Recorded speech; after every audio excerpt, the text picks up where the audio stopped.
وَجِيءَ يَوْمَئِذٍ بِجَهَنَّمَ يَوْمَئِذٍ يَتَذَكَّرُ الْإِنسَانُ وَأَنَّىٰ لَهُ الذِّكْرَىٰ۔ وَجِيءَ، یہاں پہ جیم کے نیچے زیر ہے اور آگے یا ساکن ہے۔ یاد رکھیے زیر کے بعد الف یا واو نہیں آتا پورے قرآن کریم میں یا عربی میں یا گرامر میں یا تجوید میں۔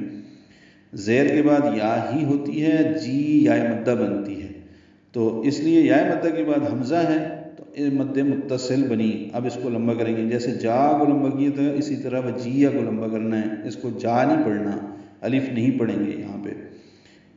حمزہ اسی کلمے میں ہے، اسی کا حصہ ہے، لیکن لکھا ہوا یا کے ساتھ الگ سے ہے۔ یومئذ یو بولین ہے، حمزہ یا کی شکل میں ہے، تنوین کے بعد با آنے کی وجہ سے ضم میں اقلاب ہو رہا ہے، نون کی جگہ میم پڑیں گے۔ بجہنم، نون مشدد پہ غنہ ہے، ملانے کی صورت میں بجہنم، زبریں ہیں سب پر، جلدی پڑیں گے۔ یومئذ دوبارہ آیا، اب دال کو یا سے ملائیں گے، یومئذین ہو جائے گا، پہلے یومئذین پڑھا تھا، یومئذین ادغام ناقص مع الغنہ۔ یتذکر، دال نرمی سے، کاف باریک، را پڑھیں گے اور انسان کے لام سے ملا دیں گے۔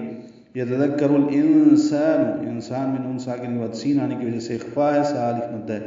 سورۃ النازعات کی آیت نمبر 35 بھی اس کے ساتھ دیکھ لیجئے۔ وَأَنَّ، نون مشدد پہ غنہ اور کھڑا زبر ہے، لہو الٹا پیش ہے لیکن ملانے کی وجہ سے پیش آئی، لہو الذکریٰ، دال نرمی سے پڑھیں گے، ہا کو دال سے جو ملا رہے ہیں ادغام شمسی ہے، دال کاف نرمی سے، را پر 2 حرکات لمبا کریں گے۔ را، اور اس دن جہنم سامنے لائی جائے گی، اس دن انسان کو سمجھ آئے گی، لیکن اس وقت سمجھنے کا کیا فائدہ۔